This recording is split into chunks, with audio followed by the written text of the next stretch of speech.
Hey yo, Chico, say hello to Cesar Ramon. Told you!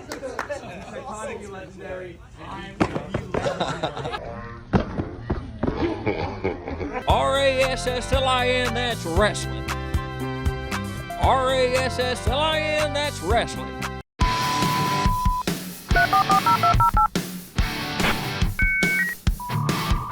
We're back, and the streak is still intact. Yup, 4 episodes in without being canceled. And you are on the Wrestling YouTube channel, and this is Stoolwire. It's the fan interactive show at Barstool Sports for professional wrestling. We're going to take your voicemails. We're going to take your emails. Whatever the hell you want to send my way, I'm going to answer it.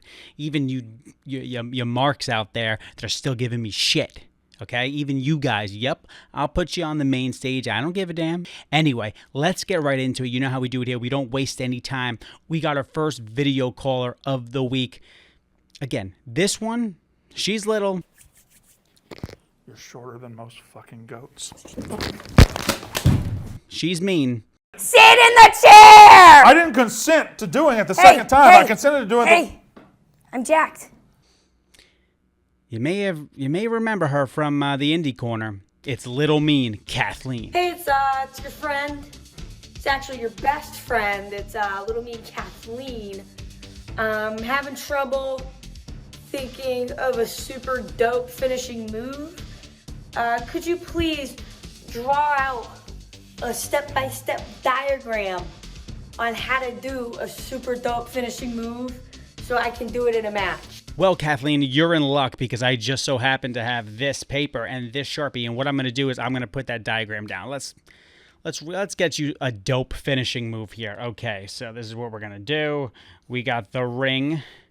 We got the post. We got you looking all mean and shit. Here we go. And then we got your opponent on the ground. Okay, and then ba-boom. You're going to do a little Finn Balor action, a coup de grace right there on the old stomach. All right. And this is what we got right here. That's what we got. Okay. You know what I call this thing? I call this the little mean to the spleen. And very important here. You see this 1, 2, 3? Okay, you see that 1, 2, 3 right there? You know what that represents? That represents that if you're going to have a dope finishing move, we're not going to do any of this nonsense 37 false finishes, and they don't mean anything, okay? Once you hit the little mean onto the spleen, this thing, the CUDA spleen, whatever the hell you want to call it, it's over. The match is over, okay? If we want to talk about dope finishing moves, we need to stop with the 37 false finishes, okay?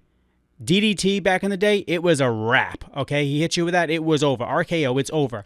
Diamond Cutter, it's over, okay? That's the way. If it's a finishing move, you need to finish the match, all right? Maybe I'm the one who's getting a little bit mean right now, but that's the thing that gets on my nerve. Bring finishing moves back to their glory. Once you hit it, the match is over. Just don't hit me with it. I know you're pretty damn mean. I've seen you in person. But thank you for the video call. Let's move on to our next segment. It's the most electrifying segment in all of entertainment. It's the poll segment. And today's poll was, did you buy a subscription to New Japan Pro Wrestling because of the first Kenny Omega versus Chris Jericho match? Is that what made you to subscribe? And this one was a landslide. People said no. They said 75% of you said you didn't, and only 25% of you said that you did. So I think there's a lot of liars out there. I find it hard to believe that only 25% of the people out there bought it like because of that match. That match changed the course of so much in professional wrestling. It literally like planted the seeds in a way for AEW, and something that big, you're trying to tell me that only 25% of you out of this poll, out of 246 of you, bought the subscription? I find it hard to believe that you guys are just rocking out to New Japan Pro Wrestling, at all hours of the day and had a subscription. I do think the majority of you probably had it, because I know you guys out there, you love your New Japan. All right, and a lot of fans out there. It's not my cup of tea per se, but I know it has a lot of fans and a lot of you enjoy that style. And that's cool. We got Forbidden Door coming. Obviously, there's a huge groundswell for that. Everyone wants to see it. They're clamoring to see these these dream matches for some of you. Quick break from the show. Yeah. Forbidden Door was last night. As you know, I record on Fridays, so we're going to do it now. It's Monday morning, and I'm exhausted. Now, before I get started, if you know Gazillion Beers on Twitter, you know that he does a lot of the live coverage for wrestling, and he's actually my New Japan Pro Wrestling guy because I'm not a huge fan of it, and he also told me that I have to use some of his notes because he doesn't trust me. I'm an old man. My views are outdated, and wrestling has passed me by, and that I shouldn't be speaking to it. Well, I did watch the show. I did actually think it's good. It was better than the last Forbidden Door, that's for sure. The storytelling was much better, and I enjoyed it. My biggest takeaway is that these pay-per-views got to be shorter, man. Or you just start them earlier. Can we start them at 7 o'clock? Can we not have the pre-show start at 7? Can we start the damn show at 7? Fucking late nights. But anyway, let's dive in. These are based off Gazillion Beers' notes and mine, too. I didn't have as many, but he had a lot. So MJF defeats Tanahashi. Everyone knew that was going to happen because MJF is the world champion, and there's no chance they wouldn't switch that belt. The big things there is he came out in a robe that said, New Japan is an indie. Just vintage MJF. And then he has a tweet go off mid-match that basically proclaims that he had beaten Tanahashi by now, and he's on the way to the airport. He even wrote LOL. This is just another way of MJF proving that he is like the modern day Ric Flair, just revolutionizing the way that you present yourself as champion. And then he took a video of himself at the airport and put it up on social media, basically saying like, I'm getting out of this shit town. So MJF defeats Tanahashi. No big surprise there, but the world champion going on first. Nice way to start the show with a little bit of comedy, a little bit of entertainment. CM Punk then defeats Kojima. No one. Oh man, I mean, he's a heel. He's a full-blown heel. If he's not in Chicago, he's getting booed, and boy, did he get booed. He dropped a Hogan combo with a leg drop, just rubbing it into the fan's face. CM Punk going full-blown heel. That's his best version of himself. That's what he got to keep doing. And he's gonna be coming for that world title again. It's gonna happen. That's what CM Punk can do when he has a microphone in his hand. He can make any match a big one just by talking. Then Orange Cassidy defeated Garcia, Shibata, and Zack Sabre Jr. Not much to see there. A little bit of teasing for Cassidy versus Sabre Jr. in the future. Sonata defeating Jungle Boy. Now, this was a big one because, again, this is what I liked about this Forbidden Door. It pushed along storylines on AEW television. Jungle Boy turning heel on Hook with Taz on commentary. That was the chef's kiss right there. Gives him a big clothesline on the ramp, and now we got a heel Jack Perry. I didn't even know if this guy could ever even go heel, but here we are, and I'm excited about it. Then we got the Elite match versus the Blackpool Combat Club. Big thing here is that, the Eddie Kingston and the Mox deal, Eddie taking the super kick, the crowd erupting during the match between those two, then Claudio getting into it with Eddie. Not a ton on the bone for this match. I don't think the storyline was that strong, but if Tony could put the Elite against Blackpool Combat Club on a pay-per-view, he's going to do it, and that's what we got. So then we got Toni Storm ended up beating Willow. Willow's probably the standout here. She's doing a lot ever since she won by circumstance. She beat Mercedes Moné due to the injury, obviously, but she's done a lot since then. And I think if anything, this was just an opportunity for her to raise herself up on these cards, and she's done it. So, one big misfortune, someone else's treasure. She's done a hell of a job there, and this was a good showing by her. Then the big match, Ospreay versus Omega. They pulled out all the stops here. I mean, just, God, guys, just please be safe. I mean, that Tiger Driver 90, whatever the hell that shit was, let's just be careful there. Ospreay proving why people think he's one of the best wrestlers in the world. Again, not my cup of tea, but I can't sit there and say that shit wasn't awesome. I can't sit here and say that. Omega just delivers every time he's on camera. He's someone where like he's not a great talker, but when he gets in the ring, he's able to tell a great story with mannerisms. And these two were just like a match made in heaven. Ospreay defeated Omega. He's the new IWGP champ. This was the big match on the card. That wasn't the main that now everyone's looking at and saying, hey, they should have closed.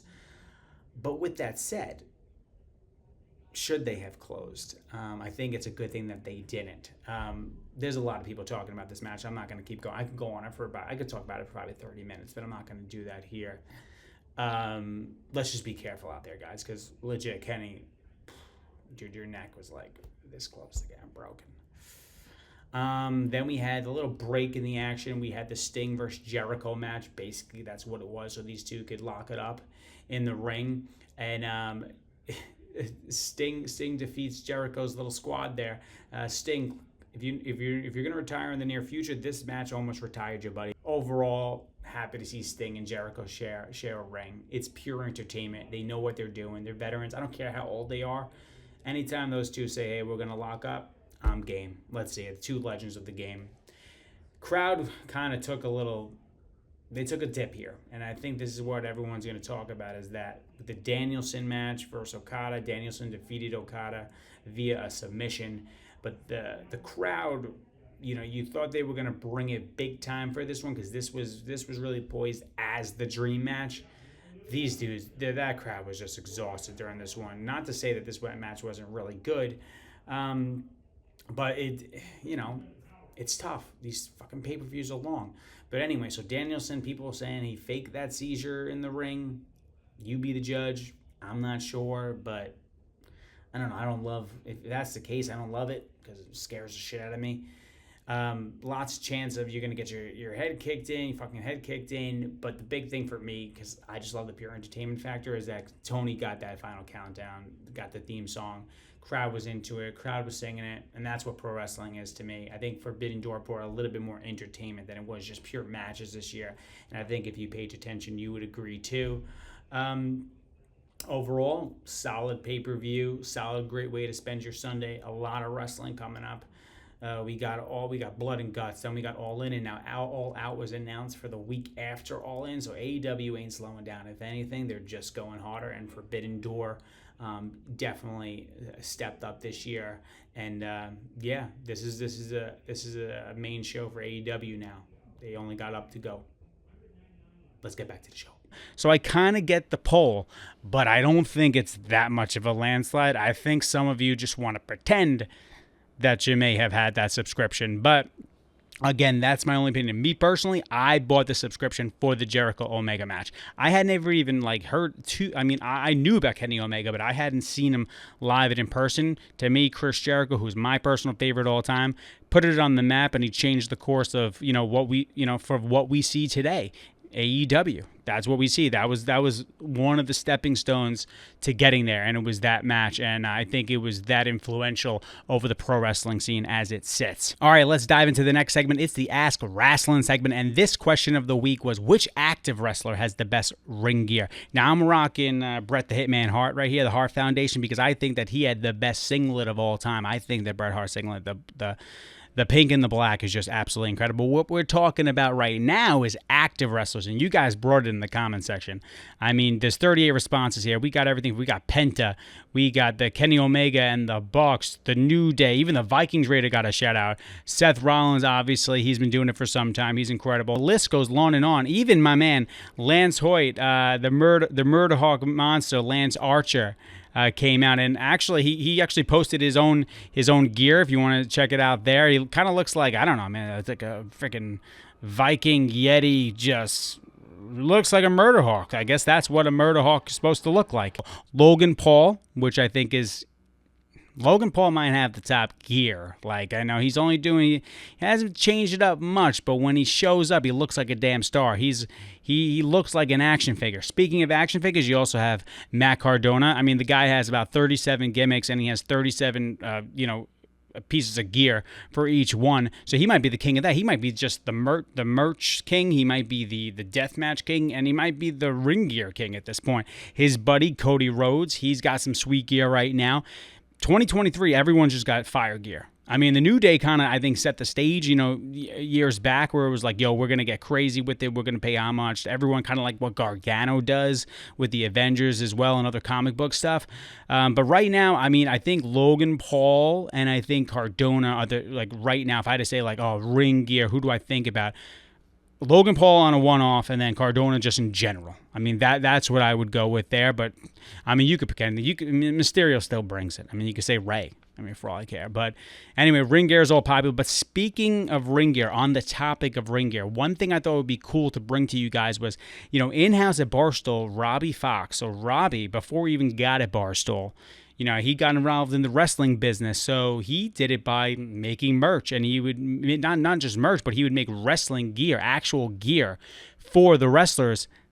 And one of them was the Young Bucks. Yeah, some of the gear that they wore, that is a Robbie Fox original. I got some right here for you guys to check out. But I actually went up to Robbie himself in the office and I asked him, I said, yo, if you were going to give some advice to a young wrestling fan who wanted to get into pro wrestling, was it maybe a graphic designer or something like that, and they wanted to start making ring gear, what would you tell them? What are like 3 things that you would tell them to kind of get started to take into account when making ring gear? And here's what he had to say.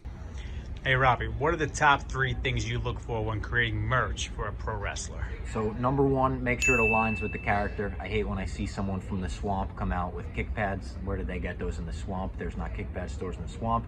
Number 2, make things big. All of your designs big. It's not just on TV, it's also live. So the people in the nosebleeds got to be able to see it as well. And then my 3rd one is pull inspiration from things that are outside of wrestling. You don't want to be too derivative, so go to a TV show, a movie, a book to get inspiration, not just other wrestlers' gear from the past. Thanks, Robbie, for that. Really appreciate it. I mean, if anyone out there is aspiring, graphic designer or something like that, you just got 3 bullet points for a blueprint of how to start making ring gear. So what you do with that, I don't know, but that's free. And here we go. Let's bring the show home with a little bit of your voicemails. We got 2 today. Here we go. Hey, hi, wrestling. This is Terry from Venice Beach, California. I got a question for you. What you gonna do? What you gonna do?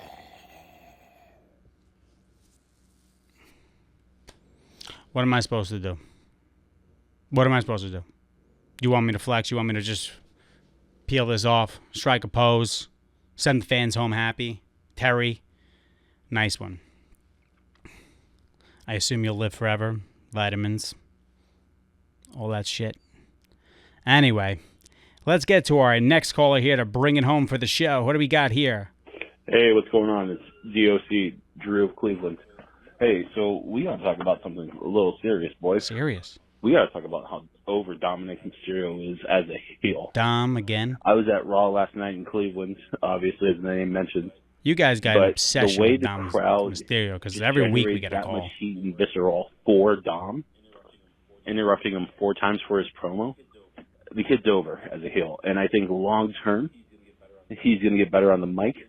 His in-ring work is kind of meh for me, but I think Dominic is going to be a long-term Mysterio, heel. brother. Trying to keep him a face. Careful. If you try to keep or make him a face.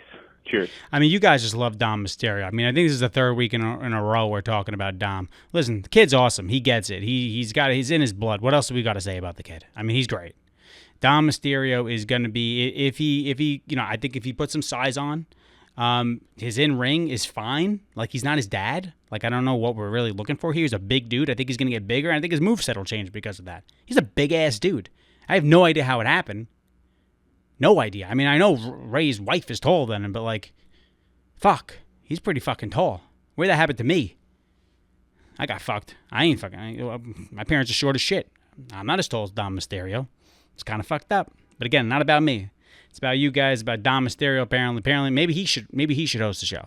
Because that's all you guys want to do is talk about Dom. Anyway, thanks for the call.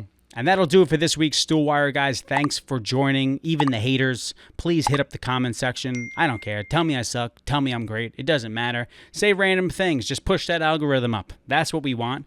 And make sure to follow us everywhere. Follow us on Twitter. Follow us on Instagram @Wrasslin. Follow us on TikTok @WrasslingBarstool. We're pretty much everywhere. So if you want to find us, we'll be there. And guess what? That's another episode down. That's 4 in a row, okay? Like the Horsemen.